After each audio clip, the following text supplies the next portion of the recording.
Assalamualaikum warahmatullahi wabarakatuh. Yang terhormat Bapak Agus Darmugi MPD selaku dosen mata kuliah keterampilan adaptif. Perkenalkan, nama saya Tanti Septiani, nomor induk mahasiswa 2022340022. Saya adalah mahasiswa Universitas Muria Kudus, Prodi Pendidikan Bahasa dan Sastra Indonesia. Video ini dibuat guna untuk memenuhi tugas mata kuliah keterampilan adaptif dengan menyimak dari salah satu novel, yakni novel Ayahku Bukan Pembohong. Inilah dari identitas buku yang berjudul Ayahku Bukan Pembohong, penulis Terelie, penerbit Gramedia Pustaka Utama, tahun terbit 2011, jumlah halaman 299 halaman. Saya akan menceritakan sedikit biografi novel dari Ayahku Bukan Pembohong karya Terelie. Terelie bersekolah di SD Negeri 2 Kikim Timur, Sumatera Selatan. Setelah itu, ia melanjutkan pelatihan di SMP Negeri 2 Kikim Timur, Sumatera Selatan. Setelah itu, ia menyelesaikan pendidikan menengah di SMA 9 Bandar Lampung. Setelah lulus SMA, ia melanjutkan pendidikan di Universitas Indonesia, Fakultas Ekonomi. Sebelum saya memaparkan hasil menyimak, saya akan menceritakan sinopsis dari buku novel Ayahku Bukan Pembohong. Ada buku dari Terelie yang berjudul Ayahku Bukan Pembohong. Ini juga menjelaskan mengenai peran seorang ayah yang mendidik anaknya dengan dongeng-dongeng kesederhanaan dalam hidup. Terelie adalah anak ke-6 dari 7 bersaudara. Masa kecil Terelie dijalani dengan penuh kesederhanaan, yang membuatnya tetap sederhana hingga saat ini. Karakter Terelie tidak terlihat dari banyak gaya, namun tetap rendah hati dalam hidupnya. Saya akan memaparkan hasil menyimak saya dari novel Ayahku Bukan Pembohong karya Terelie.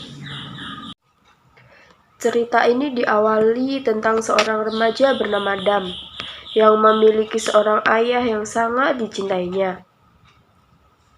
Dia paling suka ketika ayahnya menceritakan tentang masa lalunya. Terutama adalah cerita di mana ayahnya mencari apel emas di lembah Bukhara, suku penguasa angin, dan ayahnya berteman sangat dekat dengan pemain bola yang menurut Dam adalah pemain terhebat di seluruh dunia, yaitu El Capitano alias El Prince.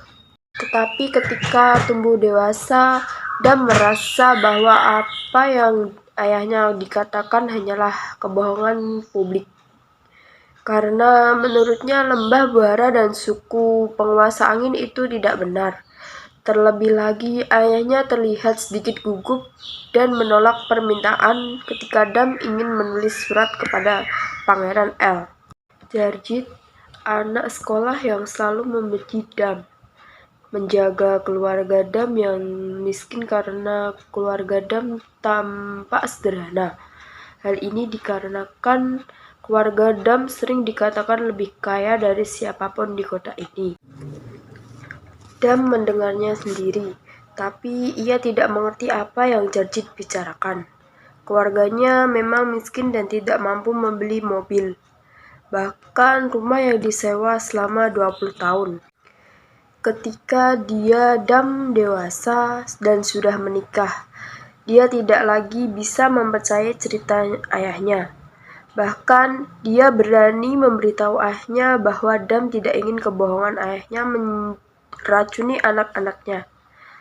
Yes dan Kom, kalian pasti bisa tahu sendiri bagaimana perasaan ayahnya saat dituduh sebagai pembohong oleh anaknya. Ayahnya pernah mengatakan bahwa dulunya mendiang ibu kandung Dam adalah seorang bintang televisi yang sangat terkenal dan sedang naik daun. Ketika ia divonis hidupnya tinggal beberapa bulan lagi, kemudian ibu Dam bertemu dengan ayah Dam Dan ayah Dam menceritakan seluruh kisah hidupnya yang kata Dam itu tidak nyata. Dan Ibu Dam langsung menangis berkata kalau seluruh cerita itu benar. Semua kebahagiaan ini meningkatkan harapan hidup Ibu Dam selama bertahun-tahun sebelum Dam tumbuh dewasa. Dam tidak percaya seluruh cerita dari ayahnya, tapi dia pikir itu bohong. Jadi matanya gelap. Saat itulah ayah dan Dam yang sedih keluar dari rumah di tengah hujan. Dan setelah Dam mencari internet untuk nama ibunya, dia menemukan kisah nyata Ibu Dam seorang bintang televisi. Ayahnya ditemukan pingsan di makam ibunya. Dam menemukan kebenarannya sudah terlalu terlambat. Beberapa hari kemudian, ayahnya meninggal menyusul istrinya. Kemudian Dam menangis tersiak karena para pelayat kematian ayahnya adalah orang-orang dalam kisah ayahnya yang selama ini dia anggap itu tidak nyata.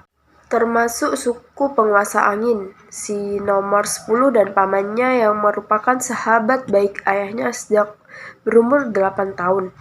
Sang kapten bercerita kalau selama ini dia mencari jejak ayahnya. Dan Dam sejak kehilangan beliau berpuluh-puluh tahun saat ayah Dam lulus dari sekolah hukum dan meninggalkannya.